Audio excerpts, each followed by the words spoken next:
Welcome back. As the full extent of the carnage of New Orleans is realized, we have to ask ourselves a question. How much longer is the West going to continue to self-destruct at the hands of global desires? The powerful are injecting forced assimilation with a very, very toxic ideology into the West, into our countries. And we see the results of that. There's a lot of people in this country that absolutely despise the West and want to kill as many people as possible.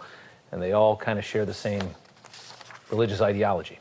And there's little regard for the victims in the decisions that are made about how we run these countries. In fact, for the most part, the victims are ignored as these decisions are made. Dr. Gad Saad has long warned about radical Islam in the West. He is a visiting professor at Northwood University, and he joins us to talk more about this. And, sir, it's good to have you back on. I just want to start and get your top-line thoughts after what we saw on New Year's Eve.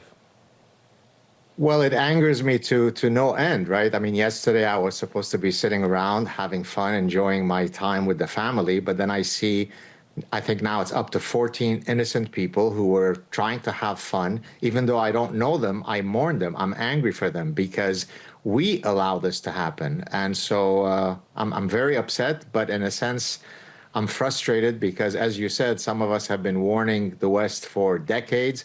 And people hopefully are starting to wake up, but perhaps not fully yet. Yeah, what do you, I mean, let's just get at it for a second, because I think that everybody is terrified to have an honest conversation about Islam. Nobody wants to talk about, you know, some of the language in this book, what it calls for.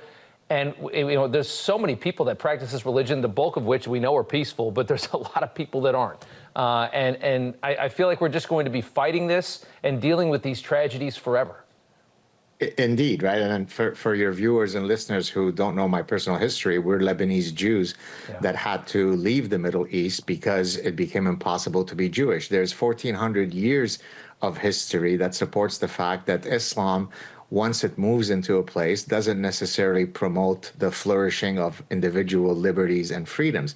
Now, that doesn't mean that there aren't hundreds of millions of perfectly nice and peaceful and kind Muslims, but that would be like arguing, I shouldn't be afraid when I walk down a dark alley if I see 4 young men loitering around, because most young men are perfectly reasonable and kind and peaceful.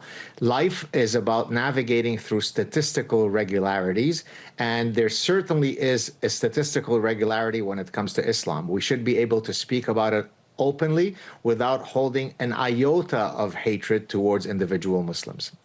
What's the cure? I mean, we can show you video just hours after this attack here in New York. We had, you know, mostly white leftists, I would say, calling for intifada in New York, and a lot of people waving these familiar flags, walking down our streets just hours after 14 people were murdered. We see this as a response. How do we get ourselves out of what we've created and what we've managed to bring into the West? What do you do about Islam in the West?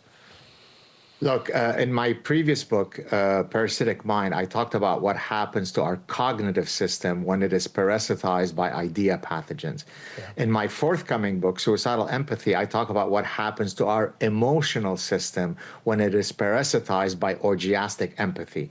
Put those two together, the zombification of our thinking abilities and our emotional abilities, and we become completely impotent to look at the reality, which is Islam is not an ideology that promotes congruency with our fundamental freedoms.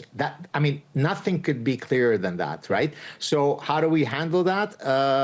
I'm not sure, but certainly we can curb massive immigration from Islamic countries, right? Individual Muslims can be perfectly nice, but they come with a cultural and religious baggage. Is that baggage congruent with our values? If yes, open the doors. If no, shut the doors. Well said, Dr. Gad Saad. Thank you, sir. We appreciate it. Good to see you. Thank you. Cheers. Dr. Zuhdi Jasser.